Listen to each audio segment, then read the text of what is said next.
Di masa depan dunia berubah total. Portal misterius tiba-tiba muncul di seluruh penjuru bumi, membawa era dungeon. Di baliknya tersembunyi wilayah tak dikenal, dan di dalamnya jebakan berbahaya menghadang setiap langkah. Tak hanya itu, monster buas dan berbagai item misterius juga ditemukan di sana. Ada eliksir penyembuh segala luka tanduk naga yang lebih keras dari berlian, dan siapapun yang mendapatkannya akan menjadi kaya raya. Fenomena ini memicu kebangkitan kekuatan dalam diri manusia yang disebut pekerjaan. Mereka yang terpilih ini memiliki fisik super dan beragam skill. Para penakluk dungeon ini kemudian dikenal dengan sebutan hunter. Akhirnya lahirlah ekonomi baru yang berpusat pada dungeon dan sistem di mana kekuatan adalah segalanya. Sederhananya, siapapun dengan pekerjaan peringkat tinggi otomatis akan mendapatkan status dan kehormatan. Tak peduli latar belakangmu, bahkan orang seperti tokoh utama kita, Ninomiya Tsukasa, bisa mengubah nasibnya jika mendapat pekerjaan peringkat tinggi. Dan benar saja Ninomiya membangkitkan pekerjaan Trap Master peringkat S yang memberinya kemampuan mengendalikan jebakan dungeon. Padahal dungeon itu sendiri penuh dengan jebakan, dan mengendalikan jebakan berarti menguasai dungeon itu. 2 tahun lalu saat membangkitkan pekerjaan itu, Ninomiya sangat gembira. Itu seharusnya menjadi hari terbaik dalam hidupnya yang suram. Setelah mendapatkan pekerjaan peringkat S, dia mengikuti tes lisensi Hunter. Sebuah boneka latihan diletakkan di depannya untuk dihancurkan demi membuktikan kemampuannya. Dengan penuh semangat, Ninomiya mengulurkan tangan dan mencoba mengaktifkan skill jebakannya. Namun yang mengejutkan, tidak ada apapun yang terjadi. Ninomiya bingung. Ia memutuskan mencoba lagi, yakin bahwa ini hanyalah kesalahan teknis. Hasilnya tetap sama nihil. Penguji dan calon hunter lain menatapnya seolah dia orang aneh. Penguji bertanya apa yang dilakukannya. Ninomiya menjelaskan bahwa kekuatannya mungkin hanya bekerja di dalam dungeon. Penguji tidak percaya dan menuduhnya sebagai penipu delusional yang memalsukan peringkatnya.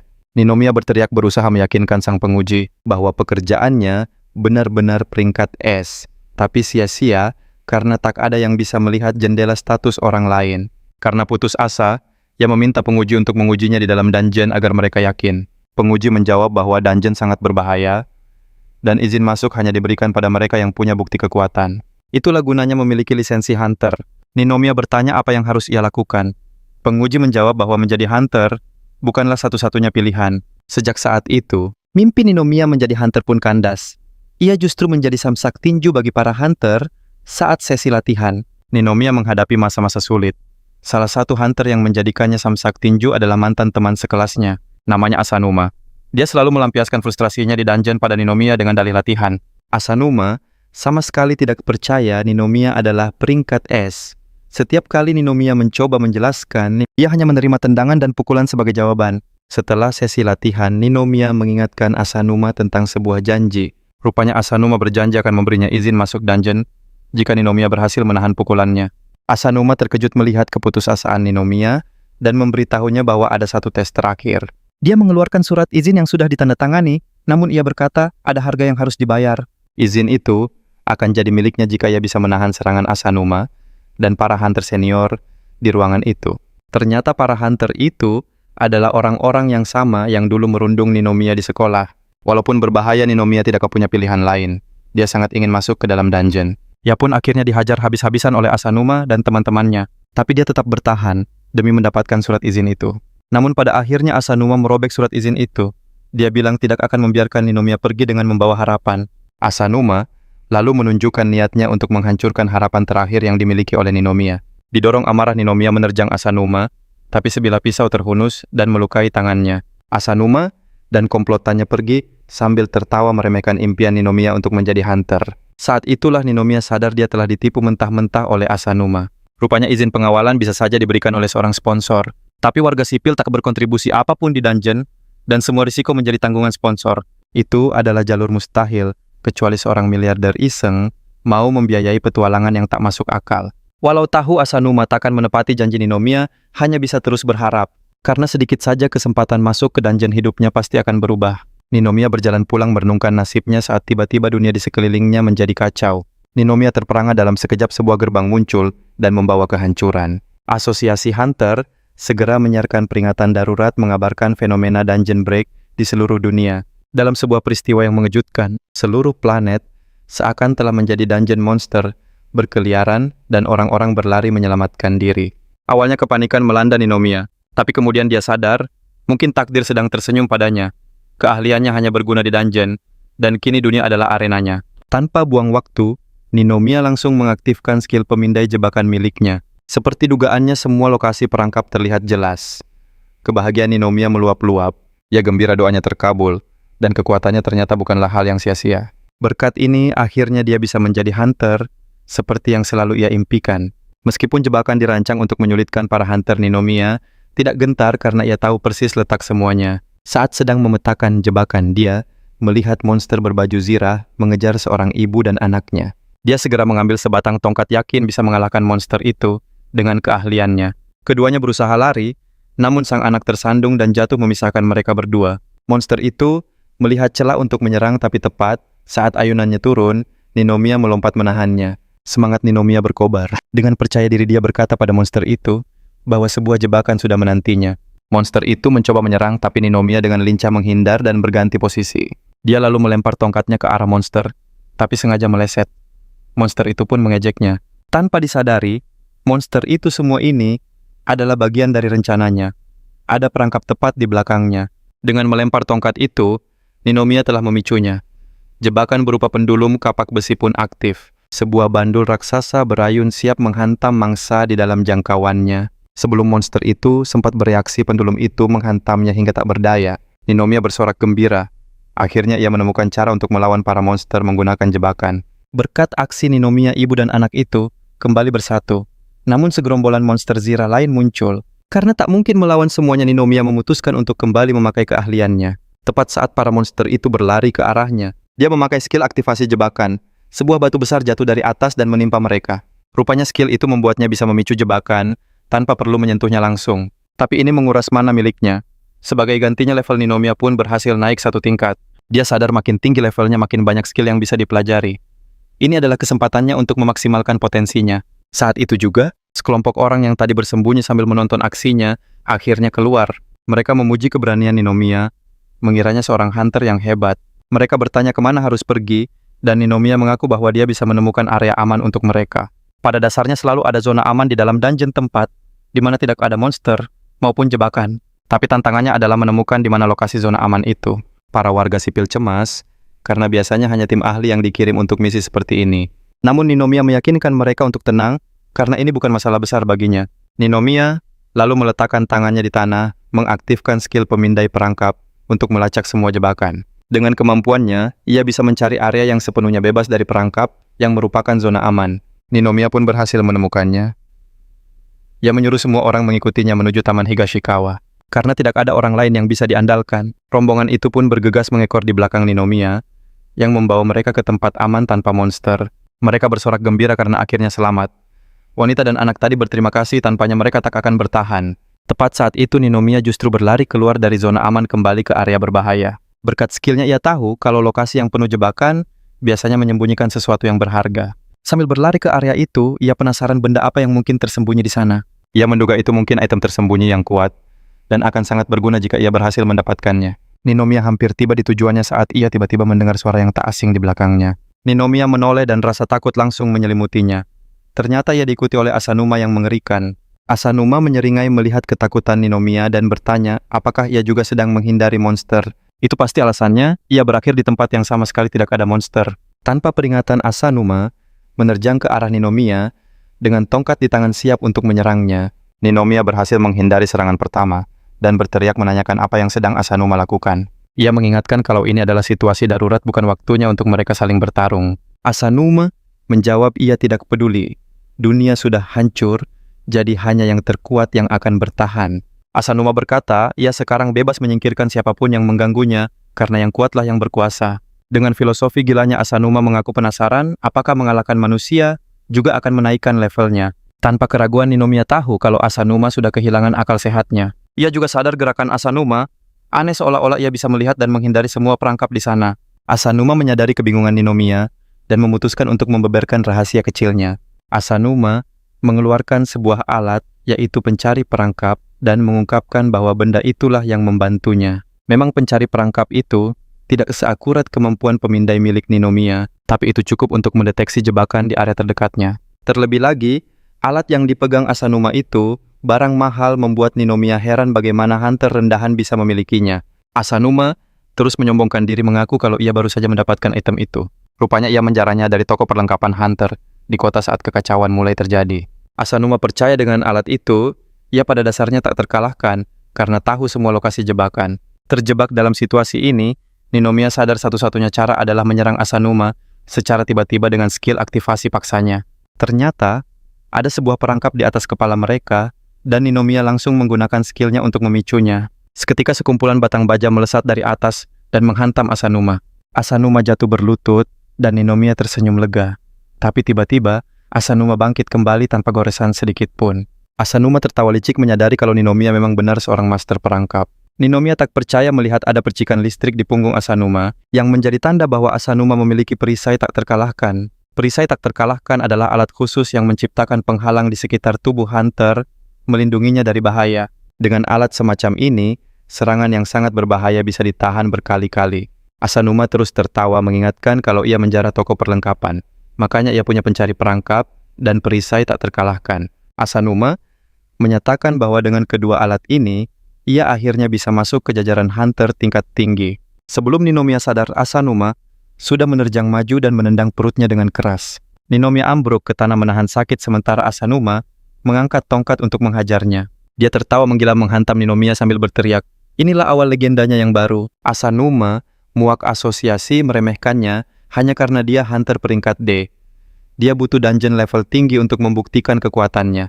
Namun kesempatan itu tak kunjung datang, dan semua ini membuatnya dipenuhi amarah yang meluap. Dan seperti biasa, Ninomiya menjadi sasaran kemarahannya yang membabi buta. Ninomiya sadar jika terus begini nasibnya akan berakhir mengenaskan di tangannya. Dalam kepanikan, Ninomiya mengaktifkan perangkap untuk bertahan, namun alat Asanuma membuatnya kebal. Ninomiya tak berhenti berlari, terus memasang jebakan demi menjauh dari kejaran Asanuma. Seketika Ninomiya sadar usahanya sia-sia. Alat itu membuat Asanuma bisa melihat semua perangkapnya. Keadaan semakin buruk, serangan apapun takkan mempan. Asanuma dilindungi oleh perisai tak kasat mata yang kuat. Ninomiya putus asa tak ada lagi yang bisa dia lakukan. Tiba-tiba sebuah notifikasi muncul di jendela statusnya. Sistem memberitahu kemahirannya telah mencapai level baru. Sebuah skill baru telah terbuka. Ninomiya mengerti skill baru ini muncul karena dia terus mengulang teknik yang sama. Ia pun membuka skill baru itu. Namanya adalah penciptaan perangkap. Skill ini memakai kekuatan sihir untuk membuat perangkap baru. Inilah kesempatan Ninomiya untuk membalikan keadaan. Tanpa ragu, Ninomiya langsung mengambil posisi sempurna untuk melancarkan skill barunya. Asanuma jengkel melihat Ninomiya yang berdiri dengan kuda-kuda aneh. Ninomiya menyeringai, "Akan kutunjukkan kekuatan skill ini." Ia mengaktifkannya, dan sebatang kayu raksasa muncul di depan Asanuma. Rasa takut menyelimutinya. Ia tak mengerti dari mana perangkap itu datang. Tanpa sempat bereaksi, kayu raksasa menghantamnya keras, hingga membuatnya terpental jauh. Ninomiya tersenyum puas, skill barunya bekerja sempurna. Dengan ini kemenangan ada di tangannya. Ia pun memutuskan untuk mengaktifkan perangkapnya lagi. Melihat ini, Asanuma berteriak panik. Bagaimana bisa si lemah Ninomiya menciptakan perangkap dari udara kosong? Ninomiya melangkah mendekatinya, lalu berkata, "Aku berbeda darimu. Aku adalah Trap Master Job peringkat S." Untuk membuktikan levelnya jauh di atas Asanuma, Ninomiya kembali mengaktifkan skillnya, dan sesuatu jatuh dari langit. Asanuma melindungi kepalanya ketakutan. Tapi yang jatuh ke tanah hanyalah sebuah ember, tanpa kerusakan apapun. Asanuma tertegun melihatnya. Ninomiya pun sadar level kekuatannya saat ini membatasi hasil ciptaannya. Untuk menciptakan serangan yang lebih dahsyat, ia membutuhkan kekuatan sihir yang jauh lebih besar. Tentu saja Asanuma langsung mengejeknya. "Hanya ember yang bisa kau ciptakan dengan kemampuan payahmu itu." Asanuma merasa tak ada yang perlu ditakuti. Tapi Ninomiya menyahut ember itu hanya pengalih perhatian. Ninomiya lalu menyuruhnya untuk melihat ke bawah ke arah kakinya. Saat itulah Asanuma sadar ia telah tertipu. Ia masuk ke dalam perangkap yang sudah disiapkan Ninomiya. Gergaji berputar muncul dari tanah langsung mengarah padanya. Ia menjerit ngeri. Untungnya perisai tak terlihat itu melindunginya dari gergaji. Asanuma cepat-cepat pindah. Tapi sebelum sempat bernapas, perangkap lain muncul. Dinding jarum melesat memaksanya terus berlari. Tanpa ia sadari, ia sudah terperangkap untuk kesekian kalinya. Ia terpaksa berlari tak tentu arah. Ia tahu perisainya takkan bertahan lama jika terus begini. Saat Asanuma mengira ia aman, sebuah perangkap petir menyambar dari atas. Sambaran itu telak mengenainya. Seketika ia sadar kalau dirinya sudah mencapai batas. Satu serangan lagi akan jadi akhir baginya. Belum selesai, ia berpikir ia sadar telah berdiri di atas perangkap lain. Kali ini sebuah rantai yang tak bisa dihancurkan muncul dan langsung mengikat Asanuma. Kini Asanuma benar-benar tak berdaya. Ninomiya mendekat mengungkap kalau ruangan itu adalah combo jebakan yang tak disadarinya. Combo jebakan sendiri adalah mekanisme untuk menghalau penyusup tangguh dengan jebakan yang aktif secara beruntun. Ninomiya berkata kalau ini adalah tahap akhir dari combo jebakan dan tiba-tiba petir raksasa muncul dari atas. Ninomiya berkata kalau ini adalah tahap akhir dari combo jebakan dan tiba-tiba petir raksasa muncul dari atas. Petir itu menyambar dahsyat, beruntung perisai andalannya masih bertahan namun kemudian hancur berkeping-keping. Asunama pun tumbang ke tanah, tenaganya terkuras dan kini pasrah di hadapan Ninomiya. Ninomiya merasa pertarungan tak perlu dilanjutkan karena perisai lawannya sudah musnah. Meski begitu, Ninomiya tetap menghancurkan alat pencari jebakan milik Asunama. Ninomiya menjelaskan kekalahannya adalah akibat kegagalannya menyadari combo jebakan yang membuat perisainya sia-sia. Usai menaklukkan Asunama, Ninomiya melangkah menuju harta karun yang menjadi tujuannya. Sistem memberitahunya saat ia melirik peti itu sebuah item ultra langka peringkat S, benda langka tersembunyi yang nilainya sangat tinggi. Saking berharganya item ini, mampu meningkatkan kekuatan pemiliknya secara drastis. Dan ketika Ninomiya membuka peti itu, tubuhnya seketika melayang, sihirnya melonjak pesat. Ia bertanya-tanya apakah ini item peningkat sihir yang dahsyat. Sebelumnya kekuatan sihirnya yang terbatas menghalanginya menciptakan jebakan berskala besar. Namun dengan item baru ini, semua batasan itu seakan sirna. Ternyata itu adalah bola Archimag yang membuat kekuatan sihir Ninomiya meroket dari 7 menjadi 27. Dengan kekuatan sihir sebesar ini, Ninomiya yakin bisa menciptakan jebakan yang jauh lebih hebat atau hebat. Penuh semangat, ia pun memutuskan untuk menguji kemampuan barunya. Sekelompok monster serangga raksasa muncul menjadi target yang sempurna untuk uji coba. Tanpa ragu, Ninomiya mengaktifkan skill penciptaan jebakan, menciptakan pembakar inferno yang siap menghanguskan area target. Hanya dalam sekejap semburan api dahsyat itu melenyapkan kawanan serangga hingga tak bersisa. Tiba-tiba dua orang muncul di lokasi membuat Ninomiya segera menyembunyikan diri. Keduanya terkejut melihat monster sekuat itu tumbang. Mereka sadar pelakunya pasti seorang hunter peringkat S. Ninomiya terus mengamati dari persembunyiannya. Mereka tampaknya berasal dari pasukan pertahanan Asosiasi Hunter, kemungkinan sedang mengevakuasi warga. Tak lama kemudian, seorang pria lain datang menyuruh mereka pindah ke stadion baseball karena unit utama telah menemukan monster boss area. Sepertinya rencana mereka adalah mengerahkan seluruh kekuatan untuk menyerang sang bos. Ninomiya terkejut mendengar bahwa para hunter telah menemukan bosnya. Bos area adalah monster terkuat di sebuah dungeon, menjadikannya lawan yang sangat tertangguh. Namun mereka juga menjadi target prioritas yang harus ditaklukkan para hunter. Karena jika bos area dikalahkan, semua monster lain di wilayah itu akan lenyap dan area itu menjadi zona aman. Tertarik, Ninomiya memutuskan untuk ikut melihatnya. Sementara itu, para hunter belum berhadapan langsung dengan sang bos. Akan tetapi monster-monster di sekitar saja sudah cukup membuat mereka kewalahan. Tak lama monster boss muncul, mengumumkan kehadirannya dengan serangan sinar panas yang mengerikan. Pemimpin tim hunter berteriak memerintahkan semua orang untuk segera mengevakuasi stadion. Naas, sang pemimpin tim, terjebak reruntuhan akibat kemunculan monster itu, mengakhiri perlawanannya. Salah seorang hunter wanita menyadari kalau mereka akan kalah karena monster itu jauh di atas level mereka. Di sisi lain, Ninomiya bergegas ke stadion bersemangat karena telah menyiapkan jebakan untuk monster itu. Ninomiya bertekad untuk menaklukkan sang bos, karena ini akan mengakhiri semua pertempuran di area tersebut. Pertarungan memanas saat pasukan artileri menembakkan segalanya berusaha menumbangkan monster raksasa itu. Rentetan serangan hunter menciptakan ledakan dahsyat seolah mereka telah berhasil menang. Namun ketika asap menghilang, monster boss itu masih berdiri tegar tanpa luka. Ternyata monster itu punya skill pemulihan otomatis menyembuhkan semua kerusakan kecil secara instan. Menyaksikan hal itu, Ninomiya langsung membaca situasinya para hunter dalam bahaya besar karena serangan mereka sia-sia. Perisai tak terlihat Asanuma memang sulit, namun kemampuan regenerasi monster itu jauh lebih merepotkan. Walaupun begitu, Ninomiya yakin monster ini bukanlah lawan yang tak bisa ia taklukkan. Saat Ninomiya sedang menyusun strategi, hunter wanita itu berteriak untuk memancing perhatian monster. Meski ketakutan, ia bertekad menjadi umpan agar yang lain bisa selamat. Namun monster boss itu tak main-main dan langsung menembakkan sinar penghancur. Melihat itu, sang hunter wanita sadar ajalnya telah tiba. Ia memejamkan mata, namun saat membukanya ia terkejut mendapati Ninomiya menggendongnya ala Tuan Putri. Wanita itu melihat sekelilingnya, menyadari ia ada di tempat aman, dan bertanya di mana mereka. Ninomiya menjelaskan kalau ia memakai perangkap sihir warp untuk menyelamatkannya tepat waktu. Perangkap warp adalah jebakan yang tiba-tiba muncul di dungeon dan memindahkan targetnya. Jebakan ini dianggap sangat merepotkan. Tapi jika bisa dikendalikan dengan bebas, ini bisa menjadi alat penyelamat darurat, sebuah cara efektif menggunakan perangkap non-ofensif. Wanita itu kaget sekaligus bingung, membuatnya bertanya siapa sebenarnya Ninomiya. Ninomiya ingin sekali menjelaskan, tapi ia bilang tak punya banyak waktu untuk itu. Ninomiya lalu bersiap pergi dan berpesan agar hunter wanita itu memberitahu rekan-rekannya kalau ia akan menghadapi bos sendirian. Ternyata rencananya adalah memancing monster itu ke kota, tapi sang hunter menentangnya. Ia berargumen kalau mereka sengaja menjauhkan monster itu demi melindungi warga sipil. Ninomiya lalu memberitahunya kalau evakuasi kota sudah selesai, menjadikan kota itu medan pertempuran. Tanpa basa-basi lagi, Ninomiya berlari meninggalkan hunter wanita yang masih kebingungan. Sementara itu, para hunter lain masih kewalahan oleh kemampuan regenerasi monster yang luar biasa. Mereka sudah pasrah akan nasibnya saat tiba-tiba sebuah baskom jatuh menimpa kepala monster boss. Semua orang tahu ini adalah ritual penghinaan, dan benar saja Ninomiya pelakunya. Ninomiya mengejek monster itu, menantangnya untuk mengejar jika ia memang rajanya. Terpancing monster boss, kembali menyiapkan sinar panasnya siap menghanguskan Ninomiya. Hunter lain panik melihatnya, tapi anehnya Ninomiya berhasil menghindari serangan itu, membuat mereka terkejut. Salah satu dari mereka mengira Ninomiya memiliki kemampuan terbang. Tapi hunter yang lebih berpengalaman tahu apa yang terjadi. Ninomiya melompat tinggi menggunakan perangkap papan loncat. Tepat sekali Ninomiya memakai perangkap non-ofensif untuk menghindari serangan mematikan itu.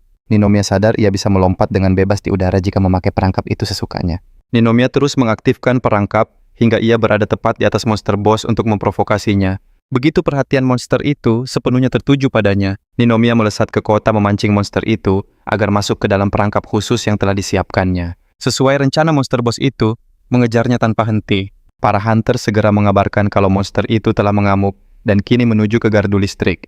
Di satu momen, monster itu nyaris menangkap Ninomiya. Untungnya ia mengaktifkan perangkap warp di detik terakhir dan lolos dari maut. Ninomiya senang berhasil memancingnya, tapi ia harus segera membawanya ke lokasi perangkap utamanya. Ninomiya lalu memutuskan untuk menunjukkan pada monster boss sebuah neraka yang sesungguhnya. Pertama, ia memunculkan rantai raksasa yang tak bisa dihancurkan untuk mengikat gerakan monster. Setelah monster itu tertahan, Ninomiya menghantamnya dengan pendulum kapak besi raksasa. Tak berhenti di situ, Ninomiya menciptakan gergaji putar besar untuk mencabik-cabik monster itu. Ninomiya sama sekali tidak kaget melihat monster itu belum juga tumbang. Padahal semua yang ia lemparkan adalah jebakan yang sangat berbahaya. Dia sadar monster itu bukan tandingan biasa dan butuh cara gila untuk mengalahkannya. Ninomiya terus melancarkan serangan bertubi-tubi, menghantam monster itu dengan bebatuan dan api neraka. Sambil menikmati momen itu, Ninomiya mengejeknya, "Apa kau sedang bersenang-senang?" Karena terdesak oleh bebatuan dan api monster itu, terpaksa terbang tinggi ke angkasa. Tapi Ninomiya sudah menduganya dan menyiapkan sesuatu. Tepat saat monster itu di posisi yang ia inginkan, Ninomiya mengaktifkan jebakannya. Sebuah tombak petir raksasa muncul dari atas dan langsung menembus tubuh monster itu.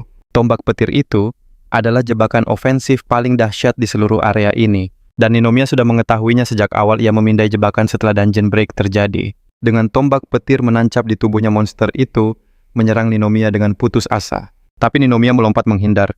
Ternyata dia masih punya satu trik lagi untuk monster itu. Ia menciptakan pendulum kapak raksasa untuk menghancurkan menara listrik dan memicu lonjakan daya.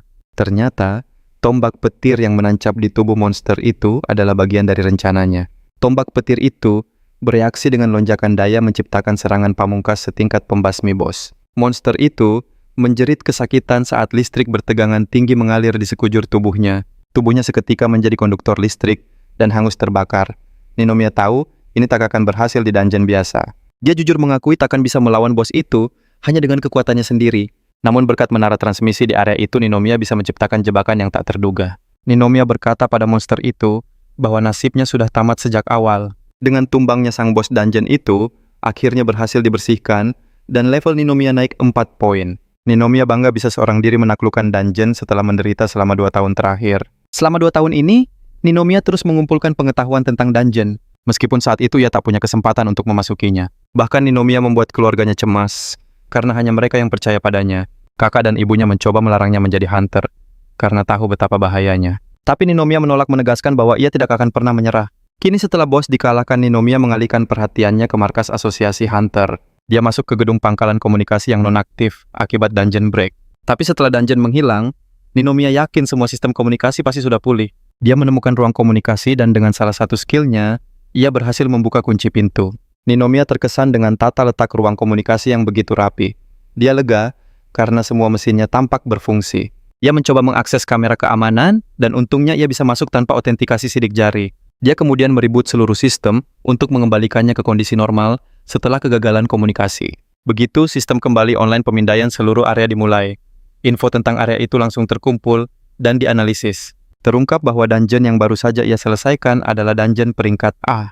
Ninomiya terkejut mengetahui area yang baru saja ia taklukkan punya tingkat kesulitan setinggi itu. Setelah itu, sistem mulai menganalisis area penting lainnya di wilayah domestik. Ninomiya lega karena sistem itu ternyata juga mampu menganalisis informasi dari area lain. Area adalah wilayah di dalam dungeon yang terbagi per kota. Evolusi dunia menjadi dungeon telah memunculkan banyak sekali area.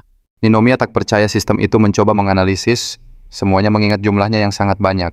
Lalu Ninomiya sadar dia mungkin bisa memetakan pembagian seluruh dunia menggunakan sistem ini. Sistem mulai melakukannya namun prosesnya tiba-tiba berhenti. Muncul pemberitahuan kesalahan sistem karena pengukuran tidak memungkinkan. Sistem memberitahu Ninomiya bahwa akuisisi data wilayah hanya mungkin dalam radius 100 km. Datanya terlalu besar. Itulah alasan kenapa sistem tidak sanggup memproses semuanya. Mengetahui kabar seluruh dunia memang mustahil. Tapi bagi Ninomiya info soal wilayah sekitarnya sudah lebih dari cukup. Ibu dan adiknya tinggal di lokasi berbeda. Prioritasnya sekarang adalah memeriksa keadaan di wilayah mereka. Fokus utamanya hanya satu seberapa besar level bahaya di setiap wilayah itu. Ketika sistem selesai, memproses data, Ninomiya terhenyak. Semua area berperingkat A, rasa takut langsung menyergapnya jangan-jangan semua wilayah itu telah jatuh ke tangan monster. Namun matanya menangkap detail penting di sistem. Area-area itu statusnya masih aktif, yang artinya wilayah itu belum jatuh. Ninomiya bisa bernapas lega. Beberapa area bahkan sudah berhasil dibersihkan, dan jalur komunikasi pun pulih. Ninomiya tak menyangka ternyata ada hunter kuat lain di luar sana yang membersihkan area terdampak satu demi satu. Seketika Ninomiya sadar, prioritas utamanya saat ini adalah memastikan keselamatan keluarganya. Tujuan pertamanya adalah Sugidatsu, tempat sang ibu tinggal. Syukurlah wilayah itu sudah bersih dan jaringannya kembali aktif. Ini berarti dia bisa menghubunginya. Tanpa ragu ia langsung menekan nomor sang ibu. Panggilan itu tersambung. Ninomiya langsung menanyakan keadaannya, dan ibunya meyakinkan bahwa para hunter telah datang dan berhasil mengendalikan situasi. Giliran ibunya yang khawatir, namun Ninomiya meyakinkan kalau dirinya juga baik-baik saja. Seketika ia langsung bertanya pada ibunya soal kabar sang adik Shiori. Sang ibu menjelaskan panggilannya ke Shiori, hanya tersambung sesaat, lalu terputus lagi karena sinyal yang buruk. Sebelum menutup telepon, Ninomiya berpesan agar ibunya tetap di tempat. Kini, setelah ibunya aman, fokusnya hanya satu sang adik. Dia teringat adiknya tinggal di distrik sekolah yang lokasinya ada di sekitar distrik barat. Tanpa buang waktu, ia memeriksa distrik barat. Benar saja wilayah itu ternyata belum dibersihkan. Tapi ia tak terkejut toh komunikasinya saja belum pulih. Tiba-tiba sebuah laporan khusus muncul. Pesan itu sepertinya dari para hunter lokal di distrik barat.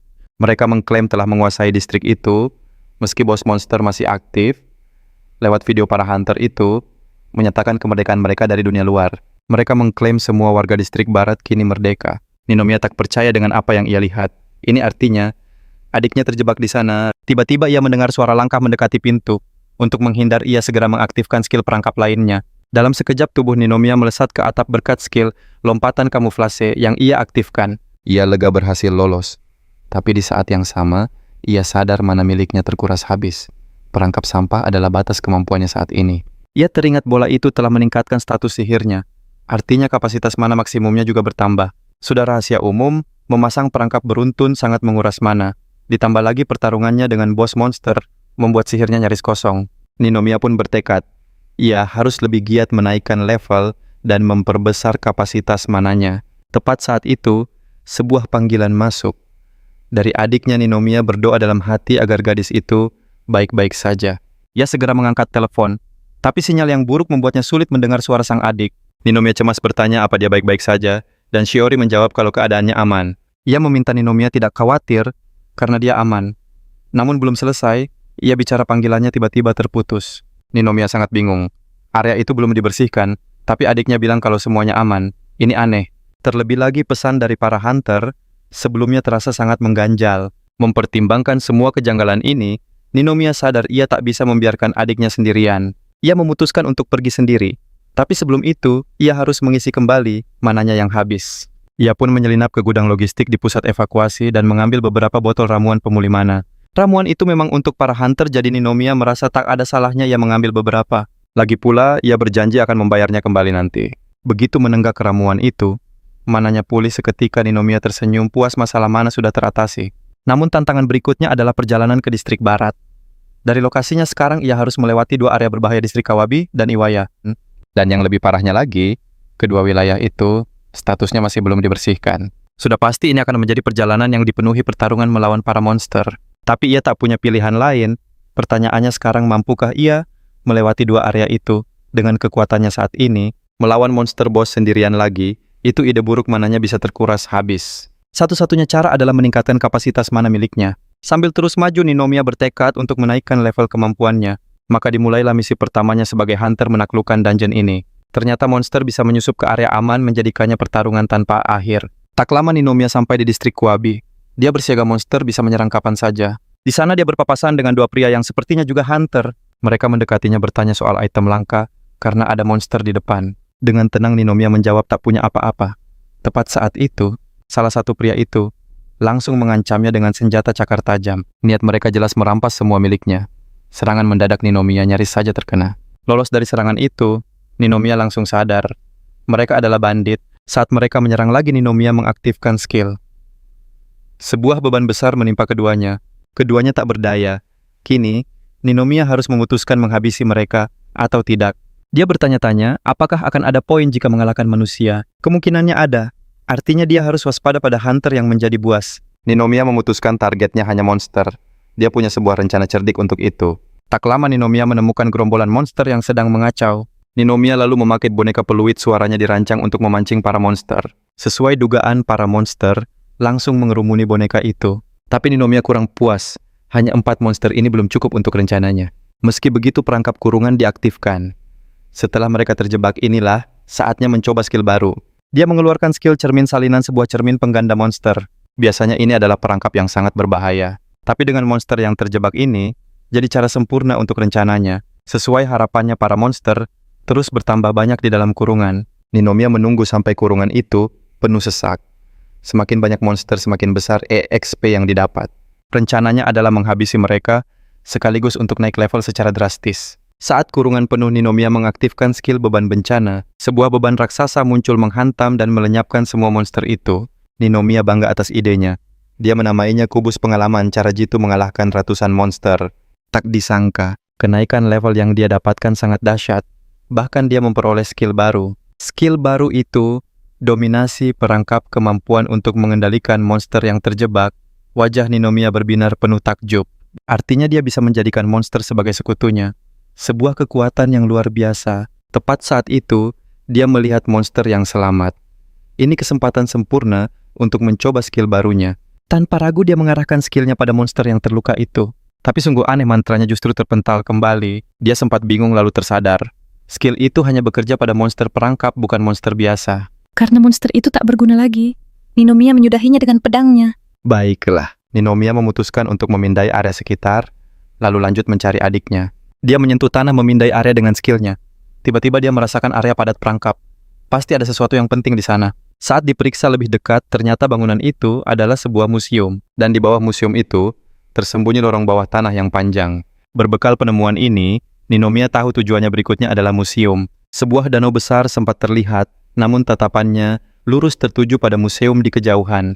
Tanpa ragu, Ninomiya langsung melesat masuk. Seperti dugaannya, hasil pemindaian awal menunjukkan seluruh tempat ini dipenuhi jebakan berbahaya. Ninomiya memutuskan untuk bergerak hati-hati karena satu langkah yang salah bisa membuatnya terjebak. Pandangannya tiba-tiba tertuju pada peti harta karun palsu di sudut. Seketika ia mengaktifkan skill dominasi perangkap. Di luar dugaan skill itu berhasil.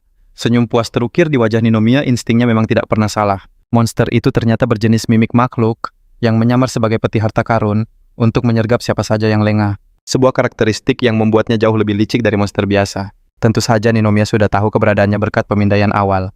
Namun keberhasilan skill ini tetap membuatnya gembira karena ia punya sekutu baru. Namun monster peti itu tiba-tiba bertingkah aneh dan melesat ke arah Ninomiya. Apa skillnya gagal? Pikirnya cemas. Sebelum sempat bereaksi, monster itu sudah menerkam dan membuatnya jatuh terjerembab ke lantai. Ninomiya hampir panik, tapi ia sadar monster itu hanya ingin bermain dengannya seperti anak anjing yang bersemangat. Ninomiya tertegun. Monster ini sepertinya langsung akrab dan menyukainya. Meskipun awalnya menegangkan, Ninomiya tersenyum lega. Skill dominasi jebakannya bekerja dengan sempurna. Setelah memastikan kekuatan skill barunya, ia merasa inilah saatnya menjelajahi lorong bawah tanah. Begitu melangkah masuk, Ninomiya dibuat takjub oleh ukuran lorong itu yang luar biasa besar. Ruangan sebesar ini pasti terbentuk saat area ini berubah menjadi dungeon. Tidak mungkin struktur seperti ini ada sebelumnya. Dan lorong seperti ini biasanya dibuat dengan tujuan yang sangat spesifik. Bisa jadi ini jalan pintas untuk menghindari monster, atau justru menyembunyikan sesuatu yang lain. Ninomiya tidak yakin 100% ia hanya berharap keputusannya tidak membawanya ke dalam bahaya. Tapi ia bisa merasakan aura tak biasa di depan. Inilah harga yang harus dibayar untuk sebuah jalan pintas. Sebelum melanjutkan, ia menoleh pada sekutu barunya itu dan memberinya nama Mimi. Tak disangka Mimi melompat-lompat kegirangan seolah menyukai nama itu. Ninomiya tertawa kecil dan memintanya waspada karena jalan di depan berbahaya. Mimi kemudian membungkuk dalam-dalam seakan menegaskan kesiapannya untuk membantu. Dengan sekutu baru di sisinya, mereka berdua pun melangkah menuju ruangan selanjutnya. Saat pintu terbuka, hanya ada sebuah patung yang berdiri tegak di tengah ruangan. Pemandangan yang aneh. Hanya ada patung itu dan sebuah pintu lain di belakangnya yang menuju ke ruangan berikutnya. Ninomiya berjalan mendekat dengan santai, namun tepat saat ia melintas patung itu bergerak dan melancarkan serangan. Untungnya reaksi Ninomiya lebih cepat. Dinding batu muncul tepat waktu menahan serangan berbahaya itu. Sudah kuduga. Henti saya sudah kuduga, batin Ninomiya. Patung ini adalah monster jebakan jenis golem yang aktif saat ada penyusup mendekat.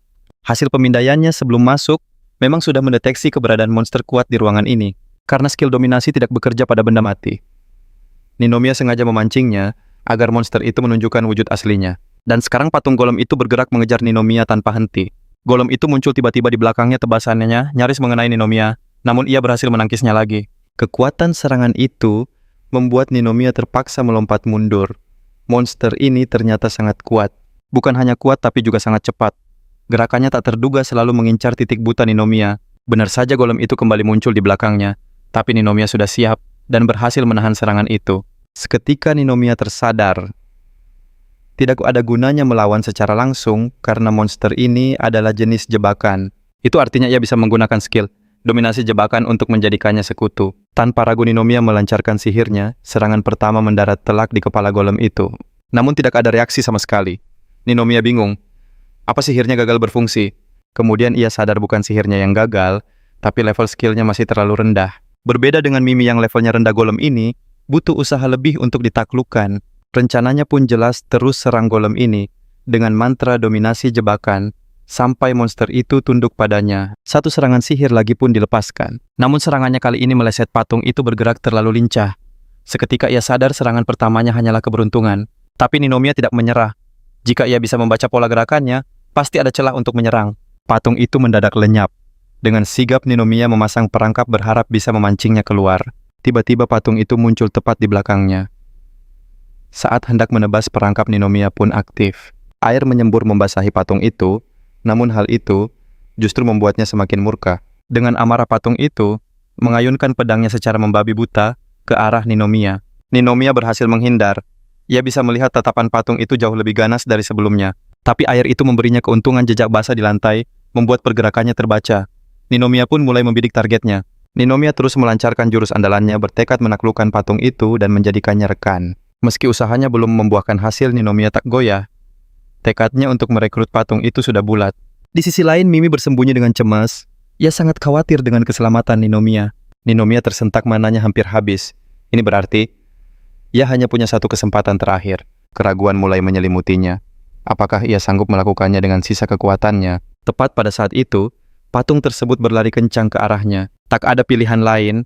Ninomiya mempertaruhkan segalanya pada satu tembakan terakhir ini. Sambil mengerahkan seluruh kekuatannya, Ninomiya melepaskan tembakan itu dan berteriak agar serangannya berhasil. Sesaat sebelum serangan patung mendarat, tembakannya telak mengenai sasaran patung itu pun terdiam seketika. Ninomiya terperangah.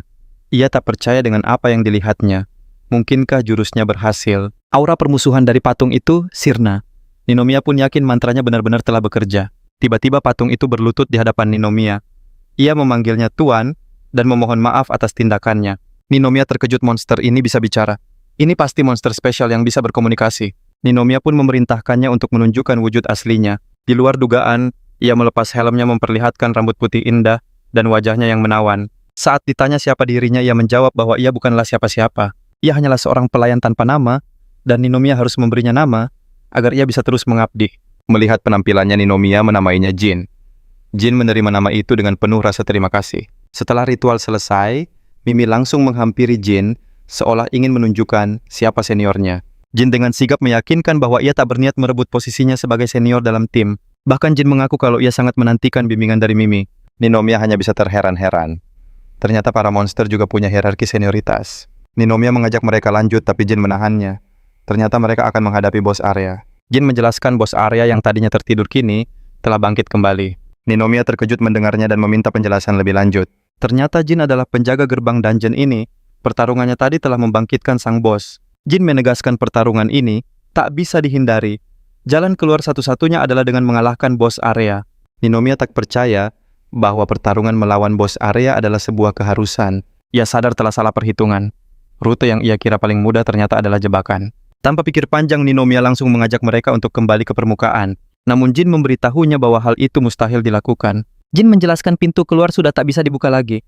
Sekali maju tidak ada jalan untuk kembali. Satu-satunya jalan keluar hanyalah dengan melewati ruangan sang bos. Ninomiya panik karena mananya sudah habis. Di tengah keputusasaan, ia melihat Mimi mendekat. Tak disangka Mimi mengeluarkan sebuah ramuan pemulih mana dari kantong penyimpanannya. Ninomiya tak menyangka Mimi punya benda itu. Tanpa ragu, ia langsung meminum ramuan tersebut. Dengan kekuatan yang telah pulih, Ninomiya merasa siap untuk menghadapi pertarungan melawan bos. Namun Jin menegaskan kemampuan pemulihan takkan berarti apa-apa tanpa kekuatan sihir air. Ternyata bos Arya yang menanti mereka adalah perwujudan api abadi. Sudah jadi rahasia umum untuk menaklukkan monster sejenis itu, dibutuhkan kekuatan gabungan para penyihir. Terutama para penyihir elemen air tingkat tinggi untuk menggempurnya serentak dengan sihir air dahsyat. Menyadari kenyataan pahit itu, Ninomiya merasa nasibnya sudah di ujung tanduk karena ia tak punya sedikit pun bakat sihir air. Namun gadis itu tak menyerah begitu saja. Otaknya berputar cepat mencari sebuah celah. Sebuah ide cemerlang pun terlintas. Ia tak bisa kembali lewat pintu masuk, tapi ia bertanya pada Jin, apakah monster bisa melakukannya? Jin membenarkannya. Namun saat Ninomiya menyempurnakan strateginya, seluruh ruangan tiba-tiba bergetar hebat. Jin mengungkap bahwa sang bos Arya sudah tak sabar lagi. Makhluk itu memutuskan untuk menjemput mereka sendiri. Jin langsung menyuruh Ninomiya menyiapkan perisai sihir, merasakan hawa panas yang menyengat kian mendekat. Dan sebelum mereka sempat bereaksi, segalanya meledak. Mereka kini terkepung lautan api yang siap melahap apapun hingga menjadi debu. Kekuatan serangan dari bos Arya itu membuat Ninomiya bergidik ngeri. Ia belum pernah menyaksikan pemandangan semengerikan ini. Seluruh ruangan mulai runtuh, tapi Ninomiya dengan sigap berhasil melindungi teman-temannya dari mara bahaya. Saat keadaan sedikit mereda, sang bos akhirnya menampakkan wujudnya yang sungguh mengerikan. Ninomiya akhirnya mengerti semua ruangan yang mereka lalui ternyata hanyalah lorong yang membawa mereka ke hadapan sang bos. Sadar bahwa bertahan di sana hanya akan membahayakan nyawa Ninomiya, memutuskan mereka harus segera keluar dari ruangan itu. Ninomiya lalu menoleh pada Mimi, memberitahunya bahwa ada tugas khusus yang harus ia lakukan seorang diri. Gadis itu kemudian berlutut di samping Mimi membisikkan detail rencananya dengan cepat. Tepat saat Ninomiya sedang berbisik, sang bos Arya kembali melancarkan serangan kejutan. Mereka semua terpaksa menghindar Ninomiya, segera menggunakan papan loncat sihir untuk melesat menjauh dari serangan itu. Begitu ia menoleh, Ninomiya melihat Mimi sudah berlari kencang menuju pintu yang mereka lewati sebelumnya. Syukurlah sebagai monster Mimi berhasil melewatinya. Ninomiya hanya bisa berharap Mimi menjalankan tugasnya dengan baik, karena segalanya kini bergantung padanya. Ninomiya kemudian melesat ke arah bos sambil membuka sebuah portal warp, tepat di belakang makhluk itu. Itu adalah portal pembuangan untuk memindahkan apa saja. Tepat saat itu, sang bos melancarkan gelombang serangan kedua. Namun Jin dengan sigap maju menahan serangan itu demi melindungi tuannya. Ninomiya berterima kasih atas bantuannya dan berkata bahwa Jin tak perlu lagi fokus untuk melindunginya. Ninomiya membeberkan strateginya. Ia akan menjadi umpan sementara Jin bertugas menyerang kaki bos untuk mengunci pergerakannya. Ninomiya ingin Jin menahan bos tepat di bawah portal warp yang ia buat dan Jin pun segera bertindak. Sementara Jin beraksi, Ninomiya kembali berharap, Mimiku mohon berhasil, semuanya bergantung padamu. Perintahnya jelas, Mimi harus keluar dari museum, berlari lurus, menuju hutan, dan menemukan sebuah danau. Di sisi lain, Mimi berhasil menemukan danau itu. Tanpa membuang waktu, ia langsung melompat ke dalam air. Sementara itu, Ninomiya terus memancing perhatian sang bos. Beberapa saat kemudian, Jin berhasil menemukan celah dan langsung memanfaatkannya. Ia berhasil menebas kaki sang bos yang seketika membuat makhluk itu kehilangan keseimbangan. Ninomiya tersenyum puas. Sang bos kini tepat berada di bawah portal. Sisa rencananya kini bergantung pada Mimi. Ternyata Ninomiya telah menempatkan ujung lain portal warp itu di dalam peti harta karun Mimi sebelum ia pergi. Begitu peti itu diletakkan di dasar danau dan terhubung dengan portal Ninomiya, pertunjukan pun dimulai. Tiba-tiba sang bos Arya merasakan tetesan air. Saat ia menoleh, air dalam jumlah besar mengalir deras dari portal di atasnya. Ya, seluruh air dari danau itu kini tumpah ruah menimpanya sekaligus. Saat air bah terus mengalir, Ninomiya menyuruh Jin berlindung di belakangnya. Ia akan membuat dinding agar mereka tak ikut tersapu. Ninomiya dengan cepat menciptakan sebuah dinding pelindung yang kokoh untuk menahan arus air yang dahsyat itu. Ninomiya tersenyum lega, rencananya berjalan mulus. Normalnya butuh 1 unit pemburu berkemampuan sihir air untuk menaklukkan bos ini. Karena mustahil menciptakan air di tempat ini, satu-satunya cara adalah mengirim Mimi ke danau dan menyiapkan portal pemindah. Dengan begitu seluruh air danau bisa dipindahkan dan ditumpahkan dalam sekejap. Dengan sang bos yang kini tak berdaya terendam air, intinya pun terlihat. Jin langsung memberi isyarat pada Ninomiya untuk segera mengambil kesempatan emas ini dan menghancurkannya. Ninomiya lantas memakai pedang panjangnya untuk melancarkan serangan akhir yang menumbangkan monster itu. Saat itu, Mimi terlempar dari portal bersama sisa air dan Ninomiya sigap menghampirinya memuji kerja kerasnya. Ketika Ninomiya masih berterima kasih sebilah pedang mendadak jatuh dari portal, Ninomiya terperangah melihat pedang berselubung sihir tertancap gagah di hadapannya. Awalnya ia bingung, namun Jin mendesaknya mengambil pedang itu karena merupakan item tersembunyi. Ninomiya terkejut mendengar ini, sebab item semacam itu sangat langka dan sulit ditemukan. Jin menduga pedang itu tersembunyi di dasar danau dan ikut terbawa arus portal. Ninomiya pun mengikuti saran Jin mencabut pedang itu dari tanah. Seketika gelombang energi dahsyat terpancar dan jendela status menampilkannya sebagai pedang cahaya mistis. Tampaknya pedang itu menyimpan kekuatan tak kasat mata, namun efek spesialnya masih tersembunyi. Karena Ninomiya tak tahu fungsinya, ia berpikir harus mencobanya untuk mengetahui kekuatannya. Tiba-tiba guncangan hebat melanda ruangan membuat Ninomiya sangat ketakutan. Namun Jin menyuruh Ninomiya tenang. Guncangan itu hanyalah pertanda bahwa mereka telah menaklukkan bos area. Pada dasarnya dunia bawah tanah kini bergeser untuk membuka jalan bagi mereka. Dan tak lama kemudian, sebuah jalur menuju area berikutnya terbentang di hadapan mereka. Ninomiya mengikuti jalur itu dan menjadi yang pertama muncul dari lubang got di perbatasan distrik Cawabi dan Iwaya. Ninomiya sadar mereka hampir tiba di distrik Iwaya. Meski banyak rintangan, ia senang bisa sampai sejauh ini. Tepat saat Jin akan menyusul Ninomiya, mendengar langkah sekelompok pemburu mendekat.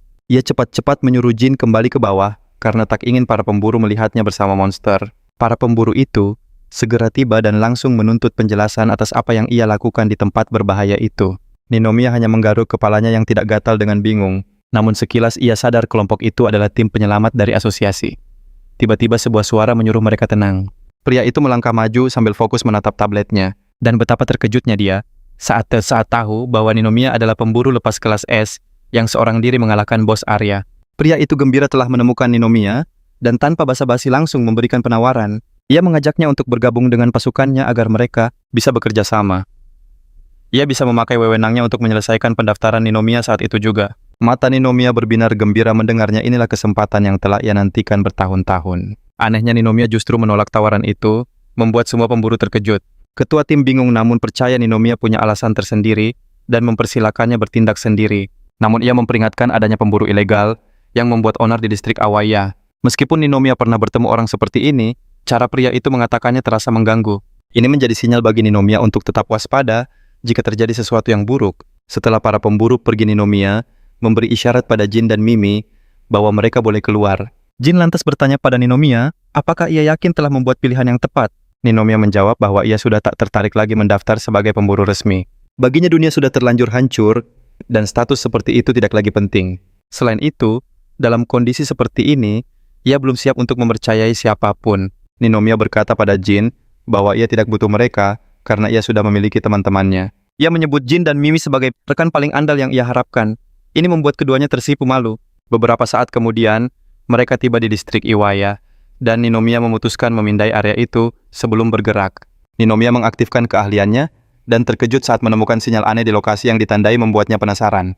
Ninomiya dan kelompoknya menuju ke distrik Iwatani di mana mereka melihat sebuah taman hiburan, dan ia yakin itu adalah lokasi dengan tanda misterius. Ini pertama kalinya ia merasakan sinyal aneh seperti ini, dan firasatnya berkata, akan berbahaya jika dibiarkan. Karena itulah, ia harus menyimpang dari rencana awalnya untuk menemui Shiori di distrik barat. Tsukasa paling benci jalan memutar, tapi masalah taman hiburan ini harus segera ia selesaikan agar bisa melanjutkan misinya. Saat mereka masuk, Mimi merasakan aura tak biasa.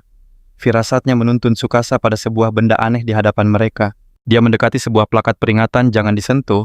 Di dalamnya ada penghancur perkasa yang bisa melumatkan batu raksasa. Rasa penasaran Tsukasa terusik, benda macam apa sih penghancur itu? Tapi Jin segera mengingatkan untuk waspada karena itu bisa jadi jebakan bencana. Sebuah perangkap langka yang levelnya jauh berbeda dari biasanya. Celakanya detail perangkap itu baru akan terungkap setelah diaktifkan. Tsukasa tertegun Ia tak pernah menemukan istilah itu, bahkan di seluruh arsip asosiasi pemburu. Meski rasa ingin tahunya memuncak, Tsukasa mengambil keputusan bijak untuk tidak menyentuh benda itu. Lebih baik tidak mencari masalah. Mereka pun meninggalkan area itu dan memasuki hutan lebat mencoba menembus jalan ke distrik barat. Di sana Tsukasa mulai kesulitan dan mengeluh karena peta jebakan tidak menjelaskan lebatnya hutan ini. Saat terus maju, ia melihat sekelompok pemburu sedang bertarung dan ia mengenali mereka sebagai pasukan asosiasi. Setelah mengamati sejenak, Tsukasa sadar kalau formasi mereka sangat kacau. Tanpa pikir panjang, ia bergegas maju untuk membantu sebelum mereka semua dikalahkan oleh monster itu. Tiba-tiba seberkas cahaya melesat cepat ke arah monster itu. Ternyata itu adalah seorang pemburu lain yang menyerang dengan pedangnya secepat kilat. Satu ayunan pedang yang dahsyat, gelombang kejutnya sampai mengguncang seisi hutan. Jin sempat khawatir, namun pandangannya kini terpaku pada pemburu misterius yang baru saja tiba. Wanita itu meminta maaf karena terlambat lalu memperkenalkan diri sebagai Sumugi Asahina, seorang pemburu peringkat S dari asosiasi. Dia menjelaskan sedang mencari bos area laut. Tapi saat melihat mereka kesulitan, ia memutuskan untuk mampir membantu. Tsukasa diam-diam menganalisis serangan Sumugi yang dianggapnya luar biasa. Namun saat Sumugi mengajak yang lain, menantang bos area, Tsukasa berpikir wanita itu naif. Semakin banyak anggota lemah, bebannya akan makin berat. Seperti dugaannya, para pemburu itu langsung setuju untuk mengikutinya. Namun Jin tahu Tsukasa tidak punya niat sedikit pun untuk bergabung. Mereka pun melanjutkan perjalanan sendiri hingga tiba di tepi sungai. Tsukasa sadar masih banyak rintangan serupa yang harus mereka lewati nanti. Tiba-tiba ia merasakan ada yang mengikuti. Keluarlah Kuatsai, ucapnya. Ia sudah sadar sejak tadi. Karena tak ada jawaban, Tsukasa bersiap menggunakan kemampuan jebakannya untuk memaksa orang itu keluar. Melihat Tsukasa siap menyerang, sosok itu pun keluar dari persembunyiannya memohon agar nyawanya diampuni. Ia mengaku hanya warga sipil biasa yang tersesat di hutan, memohon agar tak dijadikan umpan monster. Tsukasa sempat bingung, tapi saat melihat Mimi di samping pria itu, ia langsung mengerti situasinya. Ia pun menenangkan pria itu dan memperkenalkan diri sebagai hunter independen dengan rekan-rekan yang unik. Mengetahui Tsukasa adalah seorang hunter, pria itu bernapas lega, lalu memohon bantuannya karena ia tersesat dan butuh petunjuk ke tempat aman. Tsukasa bimbang sejenak. Ini akan jadi jalan memutar yang jauh padahal ia sedang terburu-buru. Tapi ia ingat area ini penuh monster. Akhirnya ia memutuskan mengantar kakek itu ke rombongan Sumugi. Tsukasa pun menyuruh pria itu mengikutinya, berjanji akan mengantarnya pada para hunter dari asosiasi. Pria itu sangat gembira, tapi ia tak sengaja menabrak Mimi, dan sosok peti ajaib itu membuatnya ketakutan. Tsukasa segera menengahi, mengingatkan bahwa berjalan bersama monster akan menimbulkan masalah jika dilihat oleh asosiasi. Karena itu, ia meminta Jin dan Mimi untuk menunggu di belakang. Sementara ia akan mengantar pria itu sendirian. Mereka patuh dan Tsukasa kembali memandu pria itu melewati hutan. Setelah beberapa saat berjalan, pria tua itu mencoba membuka percakapan ringan dengannya. Namun Tsukasa mengingatkan jangan lengah karena monster bisa muncul kapan saja. Sementara itu, si kakek licik punya niat tersembunyi. Dia meremehkan Tsukasa yang dianggapnya naif, berpikir monster adalah satu-satunya ancaman. Tanpa ragu dia menyerang Tsukasa dari arah belakang. Namun Tsukasa membalasnya dengan reflektor punch, sebuah serangan balik andalannya. Tsukasa lalu menjelaskan dia sudah menduga pria itu akan berkhianat karena peringatan tentang pemburu ilegal di area ini. Sadar dirinya telah dijebak. Pria itu memamerkan pedang langka milik Tsukasa. Dia mengklaim telah mencurinya dengan keahliannya sebelum terpental. Dia menyombongkan kemampuannya yang bisa langsung memindai peralatan lawan dan mencuri item dengan tingkat kelangkaan tertinggi. Merasa kuat, bandit itu yakin kemenangan kini di tangannya. Dia pun menerjang Tsukasa dengan pedang, namun malah menginjak sebuah perangkap. Seketika sulur berduri muncul dan melilit tubuhnya hingga tak bisa bergerak. Kaget dengan kejadian yang tiba-tiba itu, bandit itu berteriak pada Tsukasa. Namun Tsukasa menjelaskan kalau perangkap itu aktif dengan sendirinya. Tsukasa menambahkan dia sengaja membuatnya jatuh ke arah sana karena sudah tahu ada jebakan di situ. Dia menunjukkan skill trap scan miliknya, lalu mengambil kembali pedangnya dan berkata, dia juga bisa bermain curang. Kini dengan pedang di tangan, Tsukasa bertanya pada si bandit, apakah dia mau menjadi yang pertama merasakan pedang baru itu. Pria itu langsung gemetar ketakutan memohon ampun pada Tsukasa. Dia menukar kebebasannya dengan informasi item ultra langka yang tersembunyi. Mendengar itu, Tsukasa meminta detail lebih lanjut. Dalam situasi biasa, dia tak akan percaya pada bandit itu. Skill trap scan miliknya tak mendeteksi item semacam itu di area sekitar. Lagi pula item langka biasanya dilindungi banyak perangkap yang seharusnya mudah ia deteksi. Namun skill pemindai tak bisa mendeteksi semuanya. Tiba-tiba Jin muncul di belakang Tsukasa. Melihat situasi itu, Jin menjelaskan kalau dia dan Mimi bergegas datang saat mendengar suara pertarungan. Saat tahu kakek itu adalah pemburu ilegal, Jin meminta Tsukasa untuk menyerahkan urusan terakhir padanya. Dengan satu gerakan cepat, pedangnya sudah terhunus dan mengarah ke leher si bandit. Namun pria itu panik dan berteriak memintanya untuk menunggu dan mendengarkan. Dengan panik dia mengaku melihat petunjuk item itu saat sedang mencari mangsa untuknya. Saat itu, di sebuah jurang tebing batu di depannya bergerak dan berubah menjadi monster batu raksasa.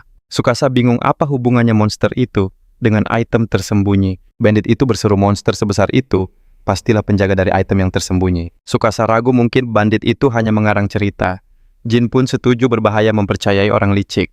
Akan tetapi, Tsukasa berpikir lokasi item tersembunyi memang tak terduga kadang di tempat sederhana untuk mengecoh para pemburu. Setelah berpikir, Tsukasa memutuskan untuk mencoba peruntungan mereka dan mengikuti petunjuk si bandit. Dia berharap item itu bisa menjadi petunjuk untuk bertemu dengan Sori. Maka dia menyuruh bandit itu memimpin jalan tanpa melepaskan ikatannya. Tiba-tiba ledakan keras terdengar dari belakang Sumugi, muncul menebaskan pedangnya ke arah Tsukasa. Namun Tsukasa berhasil menghindar di saat yang tepat. Saat Jin berlari ke sisi Tsukasa, Sumugi menuduh Tsukasa sebagai pemburu ilegal yang selama ini dicari. Tsukasa sadar ada kesalahpahaman, tapi para pemburu dari asosiasi sudah mengepung Jin. Saat mereka melawan para monster, Tsukasa memperingatkan Jin untuk berhati-hati karena mereka sedang disalahpahami. Tanpa basa-basi, Sumugi menyerang Tsukasa. Sebuah perisai kayu tiba-tiba muncul dan melindungi kepalanya. Sumugi mendesaknya. Melihat Jin dan Mimi bersama Tsukasa, dia semakin yakin Tsukasa adalah penjahatnya. Sambil menahan serangannya, Tsukasa berkata kalau dia telah salah mengira orang. Sementara para bandit yang bebas melarikan diri, Jin menatap Tsukasa bertanya apakah ia boleh menyingkirkan para hunter itu. Sumugi terperangah tak menyangka Jin bisa berbicara. Sumugi segera memerintah Jin untuk tidak menghabisi mereka, melainkan membawa Mimi dan kabur. Tanpa ragu ia menyambar peti harta karun itu dan melesat pergi secepat kilat, meninggalkan pasukan Sumugi. Tepat sesaat kemudian Sumugi menghancurkan perisai Tsukasa hingga membuatnya terdorong mundur. Dia lalu memerintahkan anak buahnya untuk mengepungnya, karena dialah dalang di balik semua ini. Ia memujinya karena membiarkan rekannya pergi, namun mengingatkan kalau kini posisinya sudah 4 lawan 1. Namun di luar dugaan mereka, Tsukasa mengoreksinya sambil memanggil pedang langka memberitahu kalau ia sengaja membiarkan mereka pergi untuk menguji kekuatan pedang itu. Dengan pedang di tangan, ia berkata, inilah saatnya untuk mengamuk. Hunter peringkat A lainnya mengira Tsukasa hanya menggertak karena mustahil melawannya dengan pedang sependek itu. Mereka pun menyerbu mengabaikan perintah Sumugi dan Tsukasa, langsung menciptakan perangkap pinball panik. Ia lalu melemparkan pedang pendek itu, membuatnya memantul di antara berbagai objek. Pedang itu menghantam para hunter, membuat mereka kehilangan keseimbangan. Melihat perangkap itu, Sumugi sadar kalau lawannya bukan orang sembarangan. Sementara itu, semua rekannya yang terkena sabetan pedang tadi jatuh ke tanah sambil mengeluh kesakitan. Saat memeriksa luka mereka, barulah mereka sadar kalau telah terkena racun. Tsukasa mengambil kembali pedangnya menyadari siapapun yang tertebas akan terkena efek status. Saat ia mengagumi pedang itu, Sumugi menyerang dan berhasil membuat pedangnya terlepas. Tujuannya adalah mencegah Tsukasa melukai rekan-rekannya, lagi yakin kemenangan sudah di depan mata. Dengan pedang yang terlepas dari tangan Tsukasa, Tsukasa justru menggunakan perangkapnya untuk menciptakan benang, tak terlihat mengendalikan pedang itu untuk menyerang Sumugi dari belakang. Seketika ia berpikir dirinya telah diracuni. Tetapi saat memeriksa punggungnya ia malah terkena radang dingin, yang artinya itu adalah serangan es. Tsukasa pun memastikan pedang itu memang berubah warna saat ia sentuh, yang berarti bisa mengubah atribut serangan sesuka hati. Tak mau kalah, Sumugi mengumumkan akan menggunakan teknik seriusnya. Ia memejamkan mata untuk berkonsentrasi, lalu menembakkan tebasan energi ke arah Tsukasa. Rentetan tebasan melesat cepat membuatnya kesulitan menangkis dengan pedang pendeknya. Akibatnya senjata itu terlepas dari tangannya, dan Sumugi segera mengarahkan tebasannya ke posisi pedang itu. Ia berhasil menangkapnya dan menyuruh Tsukasa menyerah.